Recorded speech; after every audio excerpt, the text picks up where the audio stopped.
So നമുക്കറിയാം നമ്മളിതാ അടിപൊളിയായിട്ട് നമ്മുടെ ആരുടെ കുപ്പായം എന്ന് പറയുന്ന ഒരു ചാപ്റ്റർ പഠിച്ചിട്ടുണ്ടായിരുന്നു അല്ലെ. ആരുടെ കുപ്പായം, നമുക്ക് എല്ലാവർക്കും ഇഷ്ടപ്പെട്ടിട്ടുള്ള നമ്മുടെ വസ്ത്രങ്ങളെ പറ്റി ഓരോ കഥകളും ഓരോ കുഞ്ഞു കുഞ്ഞു പാട്ടുകളും ഒക്കെ ആയിട്ട് ഈ പാഠഭാഗം മുന്നോട്ട് പോയിട്ടുണ്ടായിരുന്നു. അപ്പൊ ഇതുമായിട്ട് ബന്ധപ്പെട്ട അല്ലെങ്കിൽ ഈ ചാപ്റ്ററുമായിട്ട് ബന്ധപ്പെട്ടിട്ടുള്ള പ്രധാനപ്പെട്ട 2 പ്രവർത്തനങ്ങളാണ് നമ്മൾ ഇവിടെ നോക്കാൻ പോകുന്നത്. അതിൽ ആദ്യത്തേത് എന്ന് പറയുന്നത് ഇതാ നമ്മുടെ ടെക്സ്റ്റിനകത്ത് ഉണ്ടായിരുന്ന കുറെ ചിത്രങ്ങൾ നിങ്ങൾ കാണുന്നുണ്ട് അല്ലെ.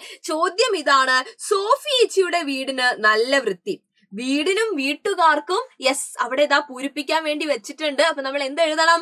യെസ്, വൃത്തി വേണ്ടേ അല്ലേ. നമ്മൾ ഓരോരോ എന്താണ് പുതിയ പുതിയ വാക്കുകളൊക്കെ ഈ ഒരു ചാപ്റ്ററിലും അല്ലെങ്കിൽ ഓരോരോ ചാപ്റ്ററിലും ആയിട്ട് നമ്മൾ പഠിക്കുന്നുണ്ട് അല്ലെ. അപ്പൊ ഇവിടെ നമ്മളോട് ചോദിക്കുകയാണ്, വീടിനും വീട്ടുകാർക്കും വൃത്തി വേണ്ടേ. നമുക്ക് മനസ്സിലായി അല്ലെ വൃത്തിനെ പറ്റിയാണ് പറയുന്നത്.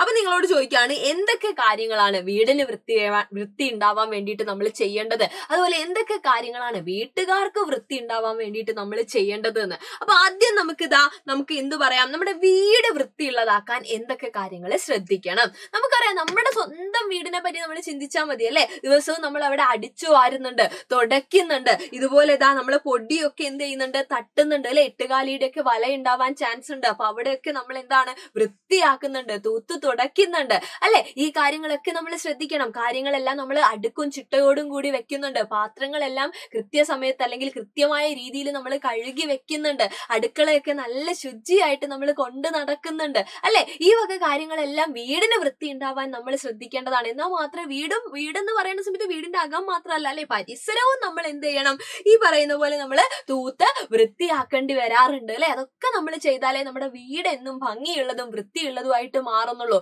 ഇനി വീട്ടുകാരുടെ കാര്യം പറയുകയാണെങ്കിൽ നമ്മൾ ഓരോരുത്തരെയും പറ്റി ചിന്തിക്കുക. നമ്മൾ ദിവസവും കുളിക്കുന്നുണ്ട്, നമ്മൾ ദിവസവും പല്ല് തേക്കുന്നുണ്ട് അല്ലെ. അപ്പൊ 2 നേരം കുളിക്കുന്നതും പല്ല് തേക്കുന്നതും നമ്മൾ എവിടെയെങ്കിലുമൊക്കെ പോയി തിരിച്ചു വന്നു കഴിഞ്ഞു കഴിഞ്ഞാൽ സോപ്പൊക്കെ ഉപയോഗിച്ച് കൈകാലുകൾ കഴുകാറുണ്ട് അല്ലെ. കളിയൊക്കെ കഴിഞ്ഞ് വന്നു കഴിഞ്ഞാൽ നമ്മൾ ചെയ്യാറുണ്ട്.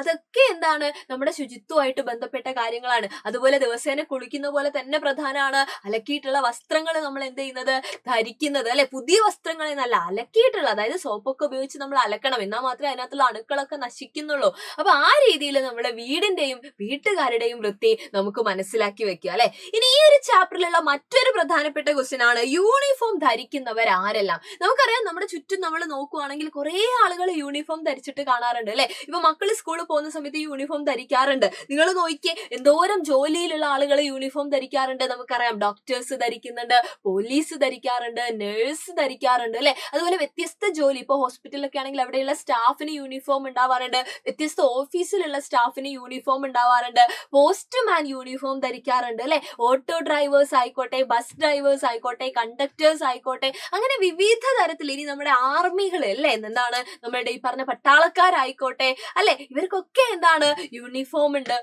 അപ്പൊ യൂണിഫോം ധരിക്കുന്ന ആരൊക്കെയാന്ന് ചോദിച്ചു കഴിഞ്ഞാൽ ഇവരൊക്കെ നമുക്ക് എന്ത് ചെയ്യാം, എഴുതി കൊടുക്കാം. അപ്പൊ നമ്മളിതാ ഇപ്പൊ പഠിച്ചിരിക്കുന്നത് 2 പ്രധാനപ്പെട്ട പ്രവർത്തനങ്ങളാണ്. ഇതൊക്കെ പല രീതിയിൽ നമ്മുടെ എക്സാമിന് ചോദിച്ചു കാണാറുണ്ട്. അപ്പൊ എന്റെ മക്കൾക്ക് വീഡിയോ ഇഷ്ടപ്പെട്ടിട്ടുണ്ടെങ്കിൽ ലൈക്ക് ചെയ്യുക, നിങ്ങളുടെ ഫ്രണ്ട്സിന് ഷെയർ ചെയ്യുകയും ചെയ്യുക. നമുക്ക് വീണ്ടും കണ്ടുമുട്ടാം. അതുവരെ എല്ലാവർക്കും thank you so much and by.